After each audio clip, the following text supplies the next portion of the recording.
হেই আমরা আগে হিরুম দুনিয়া ছিলাম রে, আমার দাদার হাজার হাজার বিঘা মাটি আসল। এই যে এই মাটি গুনা দেখতেছেন না, সব আঙ্গ আসল, এ পুরা পাথার ডাঙ্গ আসল জানাস। আঙ্গ বাড়িতে 40টা 50টা করে কামলা থাকছে। এখন সে মাটি সম্পত্তি নাই, ফকিরের নাগাল ঘুরি। আগে আগে জালবা আসল, আঙ্গ দাদা পুরা অঞ্চলের দেওয়ানগিরি করছে। পরে আঙ্গ দাদা একদিন বিড়ি খাবো, তো পয়সা নাই, রাগের ঠেলা সব মাটি বেঁচে আলাইছে, পুরা পাথারটা 10টা দিয়ে বেঁচে আলাইছে জানাস। আরে বেবি তুমি হুদাই চিন্তা করো, আমি তোমার ভালো পাই না, আমি ভাইবে থুয়ে দিছি আগে থেকে যে তুমি মরার পর আমি তোমার নিয়েও তাজমহল বানাম। কালকে গেছিলাম গুয়াহাটি, মানে আমার পোস্ট মিলন আছে, আমি সবাই কইলাম যে মিলন আমার পার্টনার, কে বিশ্বাসই কর না। পরে যখন মিলনটা ডাক দিছি না, দৌড় বেড়ে আইছে, আর কয় ভাই ভালো যাও, তখন সবাই শখ হয়ে গেছে, কয় ভাই তুই তো হাসা কথাই কইছিস।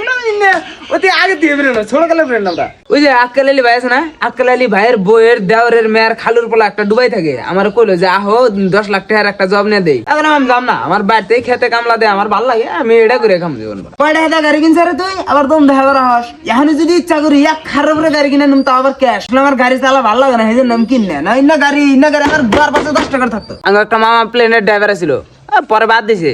এই সব সময় আকাশে উড়ান না, তো পেট্রোল খরচ হিরোম হইতে, বাদ দিছে। বাদ দিয়ে সাইকেল কিনে নিছে। মামার সাইকেল চালানো আমার হিরোম পছন্দ।